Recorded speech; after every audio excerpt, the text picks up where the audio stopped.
ನೀವು ಗಮನಿಸಿ ನೋಡಿ, ನಿಮಗೆ ಗೊತ್ತಿಲ್ಲದೆ ನಿಮ್ಮ ಬಗ್ಗೆ ನೀವು ಫೇಕ್ ಯೋಚನೆ ಮಾಡ್ತಿರ್ತೀರ. ಫೇಕ್ ಸ್ಟೋರೀಸ್ ಅಂತ ನಿಮಗೆ ನೀವು ಹೇಳ್ಕೊಳ್ಳೋದು, ನಾನು ಯಾತಕ್ಕೂ ಪ್ರಯೋಜನ ಇಲ್ಲ, ಇದು ನಾನು ಯೂಸ್ಲೆಸ್ಸು, ನಾನು ಬೆಳೆದಿಲ್ಲ, ನಾನು ಹಾಗೆ ಹೀಗೆ ನಿಮ್ಮ ಬಗ್ಗೆ ನೀವೇ ಹೇಳ್ಕೊಳ್ತೀರಲ್ಲ. ಫೇಕ್ ಸ್ಟೋರಿ ಅದು ನಿಮ್ಮ ಬೆಳವಣಿಗೆಗೆ ಅಡ್ಡ, ನೀವೇ ಅಡ್ಡ ಹಾಕ್ಕೊಂಡಿರೋದು. ನೀವೇ ನಿಮ್ಮ ಬಗ್ಗೆ, ಅದು ಸುಳ್ಳು, ಅದು ನಿಮ್ಮ ಅಸಂಪ್ಷನ್ ಅಷ್ಟೇ, ನಿಜ ಅಲ್ಲ. ಹೊರಗಡೆ ಮಾತ್ರ ಅಲ್ಲ, ನೀವು ಒಳಗಡೆನೇ ನಿಮ್ಮನ್ನು ಬೈಕೊಳ್ತಾ ಇದ್ದರೆ ಫಾಲ್ಸ್ ಸ್ಟೋರಿ ಕ್ರಿಯೇಟ್ ಆಗುತ್ತೆ. ಆ ಫಾಲ್ಸ್ ಸ್ಟೋರಿ ನಿಮ್ಮನ್ನು ಮುಂದಕ್ಕೆ ಹೋಗೋಕ್ಕೆ ಬಿಡಲ್ಲ.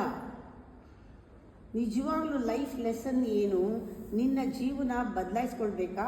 ಸ್ವಲ್ಪ ಸೀರಿಯಸ್ ಆಗಿ ಗಂಭೀರವಾಗಿರಿ, ಸೀರಿಯಸ್ ಆಗಿರಿ. ನಿಮ್ಮ ಬಗ್ಗೆ ಏನೇನೋ ಅಂದ್ಕೊಬೇಡಿ. ಬದಲಾಯಿಸ್ಕೊಳ್ಳೋಕ್ಕೆ ದಾರಿ ಕಾಣುತ್ತಾವಾಗ. ಇಲ್ಲದೇ ಇದ್ದರೆ ಯು ಫೈಂಡ್ ಎಕ್ಸ್ಕ್ಯೂಸ್ ಅಷ್ಟೇ. ಜೀವನ ಕೆಳಗಿಂದ ಮೇಲಕ್ಕೆ ಹೋಗೋದು, higher level of consciousness, awareness, creativity, ಈ ರಿಯಲೈಸೇಷನ್ ಬೇಕು. ಅದಕ್ಕೆ ನನಗೇನೂ ಆಗಲ್ಲ ಅಂದವರು ಮುಂದಕ್ಕೆ ಹೋಗೋಕ್ಕೆ ಆಗಲ್ಲ. ನೀವು ನಿಮ್ಮ ಬಗ್ಗೆ ಹೊಗಳ್ಕೊಳ್ಳದೆ ಇದ್ದರೂ ತೆಗಳೋದನ್ನು, ನೀವು ಮಾಡೋದನ್ನು ನಿಲ್ಲಿಸಿ, ಏನಿದೆಯೋ ಅದನ್ನು ಒಪ್ಕೊಳ್ಳಿ. ನೀವು ಹಾಗಿಲ್ಲ, ನೀವು ಖಾಲಿ ಅನಿಸಿದ್ರೂ ಪರವಾಗಿಲ್ಲ, ತುಂಬತ್ತೆ.